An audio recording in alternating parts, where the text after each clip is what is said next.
And we're live. Guys, welcome back to another Whisky Brothers review, another lockdown review. So we're on Zoom.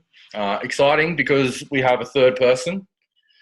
And most of you who have seen a few of our reviews before will notice that the only person who's ever really been involved in a review before is Warbo, DJ Aaron Warburton. And Warbo's been benched, frankly. His performance over the past few reviews has been subpar, to say the least. And we had to bench him, Greg.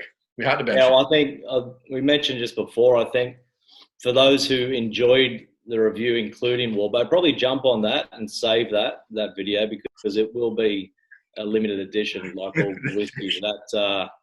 That's a distillery edition. I think that won't happen again for a long time. It's a rare release. It is a rare release. But look, Warbo's training and he's working on his skills. He's going to buy a hat and he might come back. He might. I'm not going to say yes, but he might. He won't come back. He will come back. So we do have someone else though, GC, who we've got reviewing with us today. Yeah. So perhaps not too well known in the whisky circles, I guess, but Nic Maddinson doesn't need a lot of introduction for anyone in Australia, former Australian Test cricketer, current Big Bash player for the Melbourne Stars, and more recently, the Joint Shield Player of the Year after an outstanding season.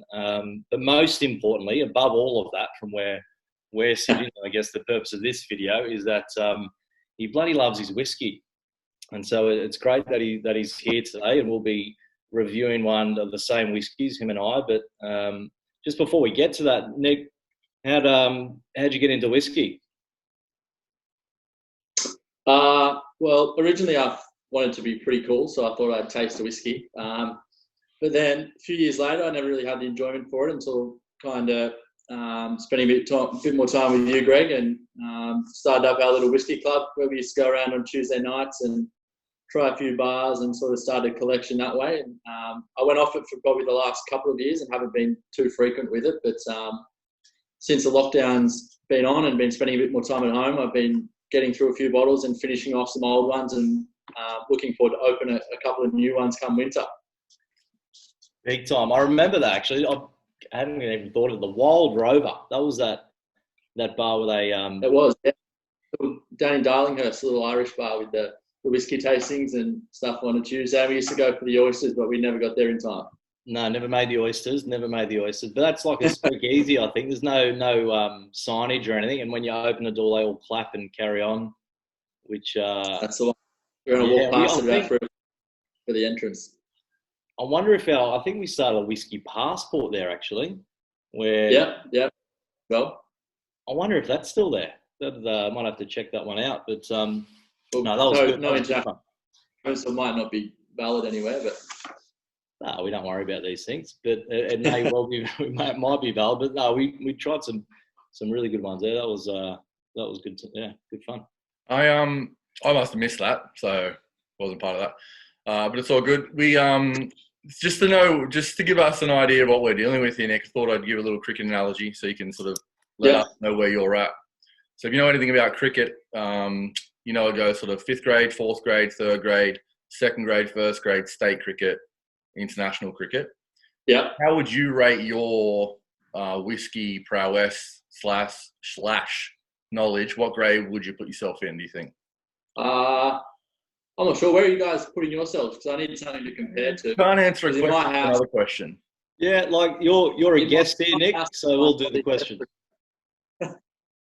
In my household, I'm probably a Test cricketer, but compared to everybody else, I'm not too sure. Yeah. Which nation was that? What's that, sorry? Which Test nation were you a Test cricketer, sorry? Which one? Afghanistan. Yeah. Good. Yeah. Pretty good now, actually. I'd probably say, I don't know, opposed to your regular kind of once off every month whiskey drinker that might have one after a few beers. I'm probably a bit ahead of that. So maybe mid-grade somewhere, maybe like a 2nd grade at the moment. I think I know enough to understand what I like, and I don't think my palate's as developed as a state cricketer or someone like yourselves, but I'm getting there. GC, where would you put yourself, mate? While we're on So it. you're breaking up a little bit. No, no, we're not. No, we're not breaking up. No, look, it's hard to say. I think Maddo's put himself at second grade. I'd question what club that's at personally, but maybe Shires. I don't think we mentioned Shires. That would have been just before 4-5s there. But look, I'm a learner. I'm a student of the whiskey game. So it's I think I'll best answer that question, Sean, and I'll put it back to you. I'll play where I'm picked. So as selector in this scenario, where would you pick me? Yeah, well, you waffle enough to be an international player.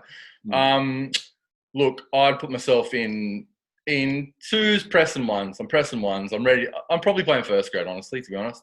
Probably at a mid-range club. Probably finishing 10th, maybe pushing for finals.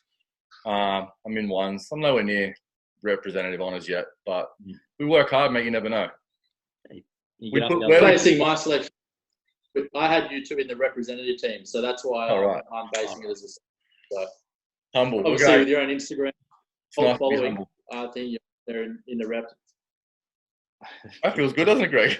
Mate, look, Nick's welcome anytime. If I'm honest, yeah, Warbo's just going a lot further away from coming back, but Matto's coming back when Warbo's in train on. Let's be frank.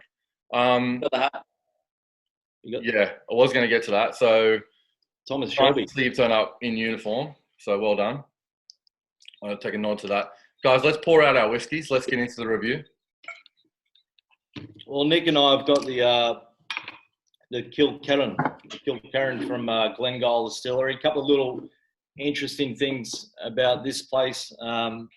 It's a Campbelltown whiskey, just in the peninsula there in Scotland. And hopefully, I haven't had this for 3 years actually. This is a Whiskey Club special in 2017, but it's Campbelltown was once it was pretty much the whiskey capital of the world. They had at the time, 28, pushing probably 30 distilleries. There's now, since this came back, I think it's about 2004, that was bought and they started, they refurbished the distillery. But so this is now the third distillery, actually working distillery at the moment, along with Springbank and Glen Scotia, I think. So there's only 3 distilleries, but once was a whiskey capital of the world. I have fond memories of this. This is a fresh bottle, so I'll be fortunate enough to get the infamous little pop. But what have you got there, Sean? The FBP, we call that, the fresh bottle pop. Let's hear it. Let's go. Oh, can't be sure where the microphone is on a laptop, but we'll just get close. Underwhelming. Yeah. Look, it's working. Better than no pop. Yep, I agree. I've got the Tullibardine, the Murray. It's called the Quinn Terrace. It's a Whiskey Club special this month, or April, sorry, the month just gone. It is Highland whiskey. So they've matured this. Quinn Terrace is 5 casks. So they've matured this in 5 casks. I'll read them out to you. One of them I'm going to have a real tongue twister on me. We've got Madeira, Masala, Port, Chateau de Pape. It's not Chateau, but I've abbreviated it. And it's Old Fitzgerald's Bourbon's cask. Which one was a tongue twister for you, sorry?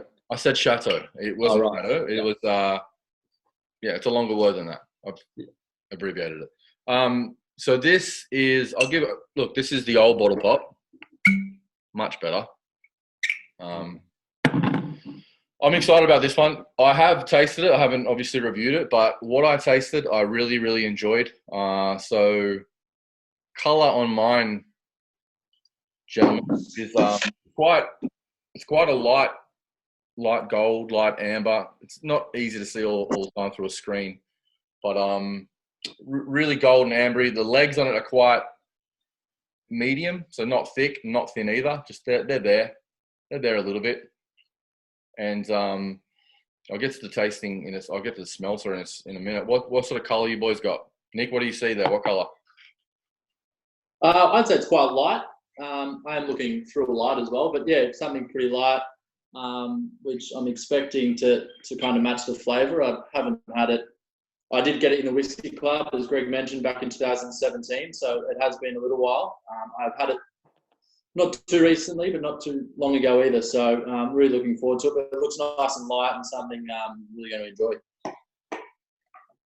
Yeah, colour for me, that's probably after a long day in the dirt on the field, to be honest. But it's not too dehydrated. I think it's. I know this one is 70% bourbon cask and 30% sherry. So I think that sherry's given it a nice little flavoured punch. What I like about this distillery, they're very, very traditional malting. The malting floors and things like that. They're quite old school, and it's no colouring, non-chill filtered. So there's no influence at all on the colour. But yeah, pretty light, nice little colour. Looking forward to it. Let's smell. Let's go. Let's give it a whiff.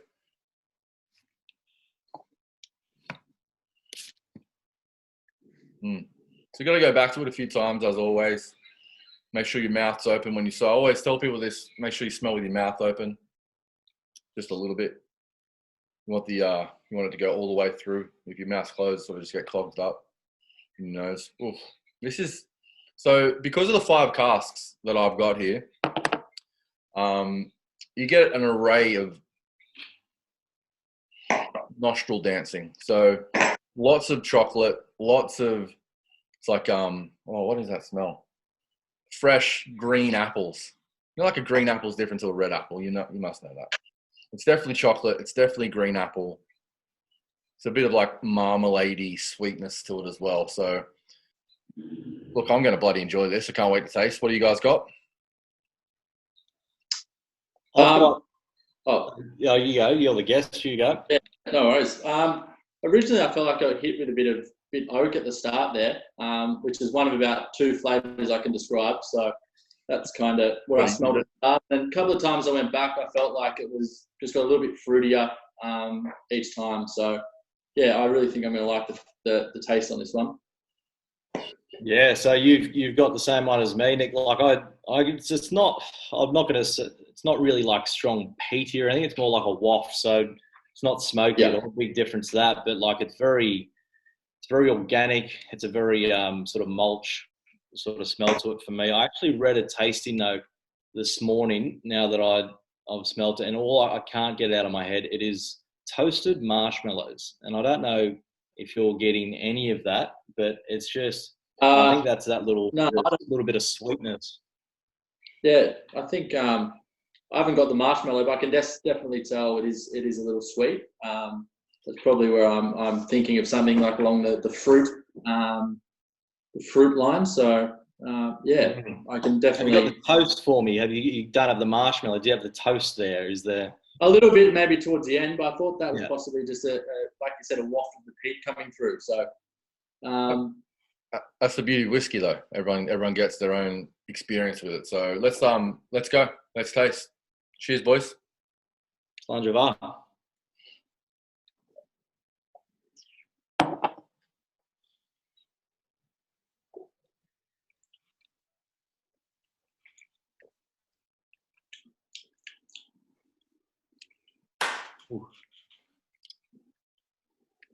I'm going to go again. I read Jim Murray used his first sip. I think it's Jim Murray, Big Jimbo, as a bit of a marker for the palate, because there's a fair bit to that. That's quite a mouthful.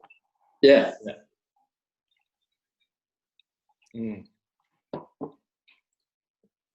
Oh, mate. Mine's it's very fresh. I don't know what you've got there, Matto, but that's it's quite fresh. It might be a bit different. Yours been open for a few years, but I've got like that oak really comes out for me. I know that's one of your 2 sort of markers, but so you should. I'm 50-50 that you're going to pick that one. But it's like again like real citrusy lemon probably for me. I reckon a little bit of marzipan like at the back end, but it's like the finish. Like I'm still feel like I'm breathing that out. Yeah, again, I pick up a lot of mint for some reason with oily whiskies. Like this is quite creamy and oily, sort of sticking to the side of my mouth a fair bit. But being Campbelltown, being on the peninsula, I'm getting the stuff that I'd expect from a springbank or something like that. A little bit of salt there, a little bit peppery on the finish, but that's just the influence, I think, of the conditions, a bit of the salt spray and being near the water there. But it's quite nice. What do you think? Yeah, I probably didn't get the oaky hit like I did on the nose, but definitely citrus at the start. And then when I went again, probably a little bit more of a vanilla-y taste, if anything. But still, I feel like it is quite strong on the citrus front for me. And then, as you mentioned, I definitely, after putting the glass down and sitting there for a little bit, definitely can feel a bit saltiness in the mouth after with the finish. But yeah, something I felt was very smooth. I like, as I said, it looked quite light and pretty fresh. And I think the citrus is I really enjoyed that. Yeah, good. Sounds like a good one, boys. Listen, I've got a cracker on my hands here. This is pretty good. This is lots and lots of dark chocolate. The marmalade is still there. A new flavor comes through that wasn't on the nose so much, is like a vanilla butter biscuit or something, just like a shortbread biscuit. Really strong on the finish. So I think that's obviously from the bourbon cast there. Man, this is really, you know what? The aftertaste is so delicious, but it leaves your mouth feeling a bit dry. When you have super, super high cocoa chocolate, like a 90%, so not like 70%, more like an 85, 90, it leaves your mouth a bit dry with the dark chocolate. That's what I'm getting now. But it's not pleasant. It's quite pleasant. Really long aftertaste. This is delicious. This is a really good one. So last few Whisky Club ones have been okay for me. This is one of the better ones that I've seen from them for a long time. This is really, really delicious. Did you get one, Greg? No, I didn't get this one. No, so I'll be looking at it, sampling some of that from you. But biscuit, since you said that, I've got that. I think I've got that little flavour in this one a bit. It's sort of, but I'm still getting lots of that peppery zest and sort of lemon. Like it's just quite good. It stays. It's pretty long finish to be honest. Yeah, I think the finish. The more I sit here, the longer I sit here, it was very salty. Like I've had some hot chips with a bit of too much salt, and you're looking for a bit of water at the end. So not a bad thing, obviously, but the finish has been quite long in my experience, but went down pretty smooth and pretty happy with it. Yeah, it's excellent. It's amazing how if you just let it sit for a while, it sort of just changes, and every time you go back to it, you pick up different things. Though people say it's because your palate recognizes a flavor, and it's like, okay, cool, I get that one, and it's looking for the next one. So the more you go back to it, the more you drink it, you're always going to taste different things. A little bit more every time, yeah, definitely. Greg, what's that aged in? What oak? What barrels? 70% bourbon and 30% sherry. Yeah, so if you're getting that vanilla, it's pretty staple from a bourbon barrel, like vanilla, biscuity, shortbread. Yeah. That's what I'm getting. Definitely. I think that's what's from. What's the ABV on that? We're at 46%, so it's probably my, I'm not going to say preferred, but it's pretty much bang on. There's no way I don't feel any need at all to add water to that.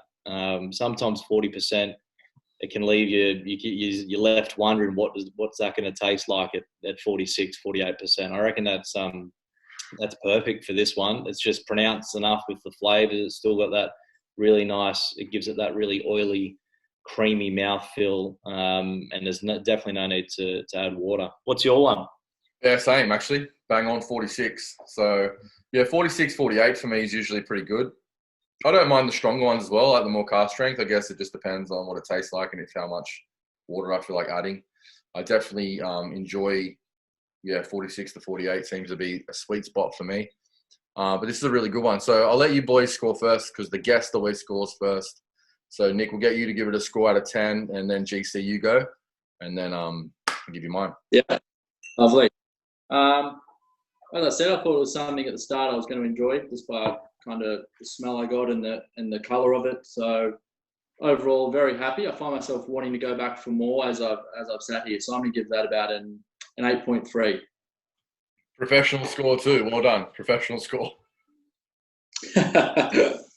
Mate, again, that's another thing that Warbo couldn't handle. No. Thomas Shelby might have got it bang on there, I think. I don't know. I waffle a bit when I give my score, so I have no intention on changing that too much. I I like the idea of this distillery. It's very old school. It's very traditional. I think it's probably a bit of a hidden gem. Like, I remember absolutely loving this 3 years ago when I was really, I guess, trying stacks of whiskies at once. And I don't know why it's taken me so long to go back to it, but this was, a really extremely well-priced whiskey for that.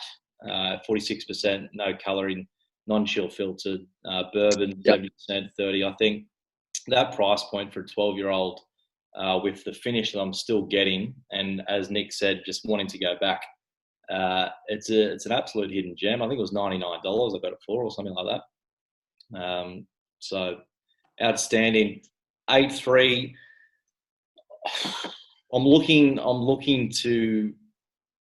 ways to go around 8.3. I had in my mind when I first tried it that it's probably an 8.4, and that was my gut feel. Just when I'm tasting, obviously I've got the hat on. I'm thinking in advance. I'm looking ahead. I'm looking for options. But I think with respect to the guests, he's nudging him around in twos, whatever club that may well be. I think he's got it pretty close, and with respect, I'm going to go on 8.4. I think it's just a little bit better than that, in my opinion, just based on what I've got. But I think that it's the freshness of the bottle too. It might be adding a fair bit of a little bit of punch to it. I'm looking forward to that mellowing out even a little bit further, and I think that's something that I'll just be able to sit back and enjoy. So 8.4 for me. Classic. I think if I had to give that a score after my first little taste there, I reckon it would have been slightly lower, maybe around the 8.1 mark. But like I said, as I sat here, I just wanted to go back and end up finishing off the little glass. I've just poured myself another there. So I think definitely deserved a little bit more than I first thought. Good, mate. Get stuck in. Listen, GC, you power play there. Classic power play. Give him 0.1 more, but it's all right. That's what we're here for. Yeah. Look, the Tullibardine Whisky Club, 11-year, 5 casks. A lot of work's gone into this. I love unique whiskies. I always talk about unique whiskies. This for me is pretty unique because it's quite strong chocolate flavour, which I haven't got anywhere near tasting since I had the Glenmorangie Signet, which is very strong chocolate flavour. This is in that vein, a bit more marmalade in there and a bit more vanilla shortbread biscuit, like I said. Very, very pleasant to drink. Really, really delicious. It's a really solid 8.7 for me, which is pretty high. Ooh. I don't give those scores out too easily, but I am loving this. As soon as we're done, I'm gonna pour myself another one and enjoy it. Really, really love this whiskey. So pretty good night of whiskey scores. We're yet to have a real stinker. Like we haven't really had just like that. Actually, we haven't posted it, but we haven't had many stinkers. We haven't had many like, oh gee, that's a 4.1, which is good. We're drinking the right stuff. Nick, it's been fun, mate. Thank you so much for jumping on with the Whisky Brothers. Look, to be honest, the performance has been strong, very strong. Particularly considering what we've had before. So in comparison to what we've had on before, it's low bar. You played well. Starting with a low bar set, so maybe I wasn't too good. Never know. No, you played. Have a few more before you can judge. Yeah, look, we may as well keep sticking it in the boot to Warbo because he won't be on here again to rebut it. But no, I think, thanks for joining us, Matto. Brilliant. You put yourself in second grade. I think I think you probably held yourself back there. I'd encourage you to back yourself, which I don't think I've ever said to you, having played cricket with you. I don't think once that's even come to my mind. If anything, probably cool the Jets. But thanks, Phil. I've never been more nervous batting behind you. But it's always entertaining. Thanks for coming, and hopefully we'll more than likely see you again soon. All right, guys. Thank you very much. See you next time for another review.